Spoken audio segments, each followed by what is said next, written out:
Good morning, everyone. It's Pastor Roy and Cali here outside our church. And today I'm with Connor Pangia, who came and met with me last fall, if you remember.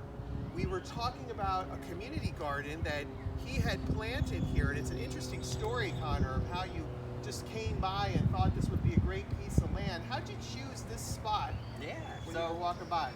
I really appreciate the opportunity to be here, and this was just a bare patch of dirt that I just knew there was a lot of potential here, and I wanted to do something with it. I had a bunch of plants at home, and Pastor Roy said, and the whole community said I could do it, so I just planted what I had, and I gave it some water, and there's great sunlight here, so things really just took off, and we've got a wide variety of crops, a big selection, a lot of diversity, and that makes sure everything is really productive.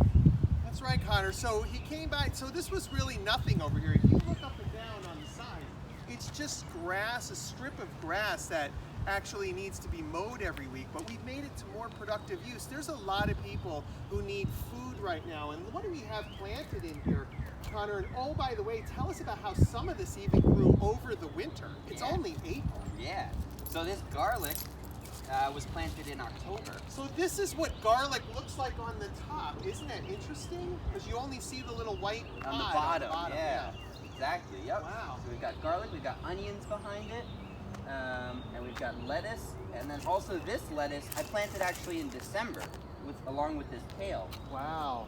And we've got these beautiful other bok choy flowers coming up, and some Swiss chard as well.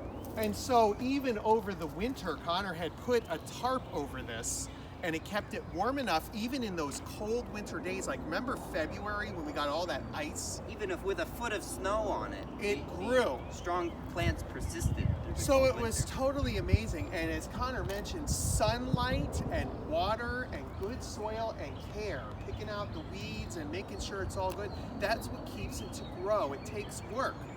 So, you know, later this week, we're going to be celebrating Earth Day.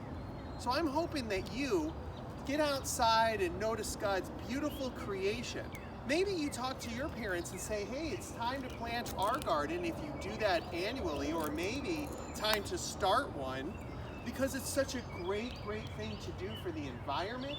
It's great to do for your families, homegrown vegetables, and maybe you could even share them with folks in the community. That's what Connor's doing. He's growing this garden to share with people around the community, to give them something healthy to eat, grown from the earth, just given all it needs by God, and a little care and knowledge and wisdom from Connor. So let's celebrate Earth Day, and let's give back to the world and keep it clean, keep it safe, but also keep it growing, just like we need to grow every day. God bless everyone. Happy celebrating.